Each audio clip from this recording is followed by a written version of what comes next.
छत्तीसगढ़ शासन के महत्वाकांक्षी योजना मोर गौठान मोर अभियान के तहत कांग्रेसियों ने तिल्दा ब्लॉक के विभिन्न गौठानों का निरीक्षण किया।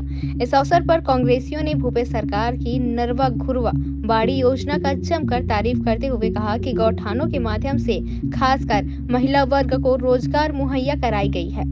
वर्मी खाद निर्माण से लेकर मुर्गी पालन बकरी पालन जैसे रोजगार मूलक संसाधन उपलब्ध कराए गए हैं। कांग्रेसियों ने तिल्दा ब्लॉक के ग्राम कोहका एवं घुल के गौठानों का निरीक्षण किया है। तिल्दा नेवरा से अजय नेताम की रिपोर्ट। योजना में जो हम लोगों ने हर गांव में 8 एकड़ 10 एकड़ ज़मीन जो बेजा कब्जा में जाती जा रही थी और गांव में चारागाह की समस्या होती थी, गाय के चरने की समस्या होती थी और खेतों में जाके चरती थी, जिससे किसानों का फसल नुकसान होता था।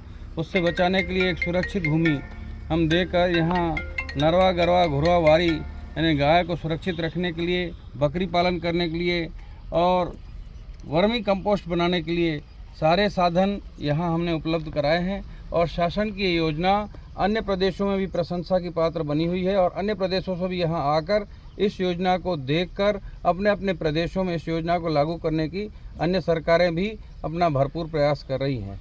और आने वाले समय में ये योजना बहुत ही लाभकारी होगी और इस छत्तीसगढ़ को एक अच्छा साधन मिलेगा गांव वालों को। और गांव में जो हमेशा बेरोजगारी की समस्या थी, तो स्वायत्त शासन द्वारा महिलाओं को रोजगार देके जो काम किया जा रहा है, महिलाओं को काम मिल रहा है। इससे गांव में रोजगार के साधन भी बढ़ गए हैं। आने वाले समय में ये बहुत बड़ी योजना साबित होगी और इस योजना को देखने के लिए भारतीय जनता पार्टी के लोग आ रहे हैं कि ये किस तरह से सफल हो रही योजना। निसंदेह भारतीय जनता पार्टी के लोग भी देख के इस बात को कभी भी झुठला नहीं पाएंगे कि यहाँ ये योजना बहुत ही अच्छा काम कर रही है।